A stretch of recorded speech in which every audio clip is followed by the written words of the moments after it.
இன்னைக்கு ஒரு டேஸ்டியான ஆட்டுக்கால் பாயாசம் செய்யலாம் வாங்க. அதுக்கு ஒரு 4 ஆட்டுக்கால் நான் முழுசாக எடுத்திருக்கேன். இவங்கள நல்லா வாஷ் பண்ணி க்ளீன் பண்ணிவிட்டு இவங்க நல்லா தண்ணி முழுகிற அளவுக்கு இவங்கள விட்டு இவங்களோட உப்பு, மஞ்சத்தூள், ஜீரகம், மிளகு எல்லாத்தையும் சேர்த்து நல்லா ஒரு கிளறிக்கலாம். கிளறி விட்டு குக்கர் மூடி போட்டு விசில் போட்டுடலாம்.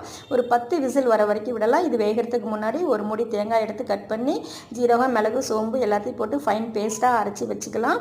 இப்போது ஆட்டுக்கால் வெந்துருச்சு. இவங்களை ஒரு பாத்திரத்துக்கு ட்ரான்ஸ்ஃபர் பண்ணிவிட்டு அதே குக்கரை ஸ்டவ்வில் வச்சு எண்ணெய் காஞ்ச உடனே 2 பட்டை, 2 கிராம்பு, ஒரு பிரிஞ்சி இலை, வெங்காயம், பச்சை மிளகாய், தக்காளி எல்லாத்தையும் சேர்த்து நல்லா வதக்கிக்கலாம். நல்லா ஃப்ரை ஆகணும். இது நல்லா ஃப்ரை ஆகும்போது இஞ்சி பூண்டை சேர்த்துக்கலாம். சேர்த்துட்டு இவங்களை நல்லா வதக்கி விட்டு தேவையான அளவு உப்பு சேர்த்துக்கலாம். உப்பு சேர்த்து நல்லா வதக்கி விட்டு மஞ்சத்தூள் சேர்த்துக்கலாம். 1 டேபிள் ஸ்பூன் மிளகாத்தூள், 1 டேபிள் ஸ்பூன் தனியாத்தூள் சேர்த்து நல்லா வதக்கிக்கலாம்.